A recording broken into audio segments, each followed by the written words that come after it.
ایمان دل میں اتر جائے تو کون نہیں جانتا کہ دل میں جو بات اتر جائے وہ عمل پر ضرور اثر انداز ہوتی ہے. یہ بات سیدھی سی ہے. دل میں یقین ہو عمل اس کے مطابق ہوگا. 2 اور 2 4 کی طرح مثالیں دے دوں آپ کو. آپ کو یقین ہے آگ جلاتی ہے، آپ ہاتھ ڈالتے ہیں اس میں. کیوں؟ یقین ہے کہ جلاتی ہے، لہذا کوئی شخص ہاتھ نہیں ڈالے گا. غلطی سے پڑ جائے تو پڑ جائے، جان بوجھ کے کون ڈالے گا؟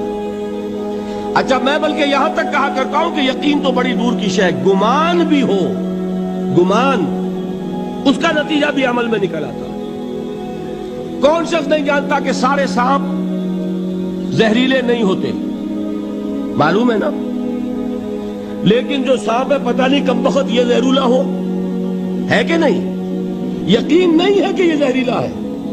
ہو سکتا ہے کہ زہریلا ہو، صرف زن ہے نا، آپ قریب پھٹکتے ہیں اس کے. معلوم ہوا کہ یقین تو بڑی شے ہے. وہ تو میں نے اقبال کے آپ کو شعر سنایا بارہا. یقین پیدا کرے ناداں، یقین سے ہاتھ آتی ہے وہ درویشی کے جس کے سامنے جھکتی ہے فغفوری.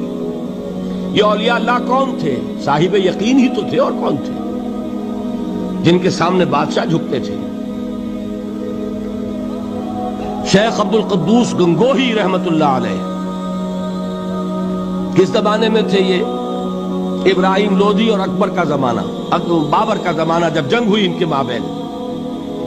ابراہیم لودھی چل کر آیا ہے کہ بابر آ گیا ہے، میں جا رہا ہوں مقابلے کے لیے، پانی پت کی پہلی جنگ ہونے والی ہے، میرے لیے دعا کر دیجئے.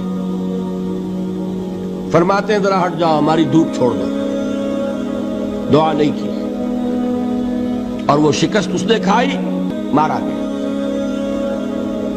ان سے بھی پہلے کی بات ہے، نظام الدین اولیاء رحمت اللہ علیہ 7 بادشاہوں کا زمانہ دیکھا ہے.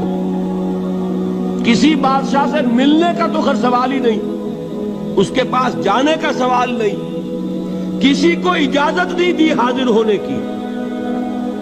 ایک بادشاہ نے کہا کہ آپ کیسے روک سکتے ہیں، میں آ جاؤں گا. تو جواب یہ لکھوایا ہے کہ درویش نے اپنے گھر کے 2 دروازے رکھے ہوئے ہیں، بادشاہ ایک دروازے سے داخل ہوگا، درویش دوسرے سے نکل جائے گا. بادشاہ چاہتا ہے اذن باریابی. اور سلطان الہند پھر کون ہوا؟ سلطان الہند تو پھر نظام الدین اولیاء ہوئے، جس کی قدم بوسی کے لیے بادشاہ آنا چاہتا ہے اور وہ اجازت نہیں دے رہے.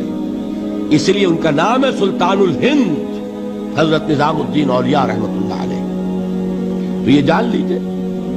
ایک اور کا واقعہ ابو علی قلندر کا. نواب ٹونک نے جاگیر کے لیے ایک وثیقہ بھیج دیا، ہم نے آپ کی خانقاہ کے لیے اتنے گاؤں کی جاگیر لکھ دی. اسی کاغذ کے پشت پر ایک شعر لکھا، ما آبروئے فقر و قناعت نباختیم، بابیر خان بگوئے کہ روزی مقدر است. جاؤ میر خان سے کہہ دو، نواب ٹونک سے، ہماری روزی اللہ کے ہاں مقدر ہے، لکھی ہوئی ہے.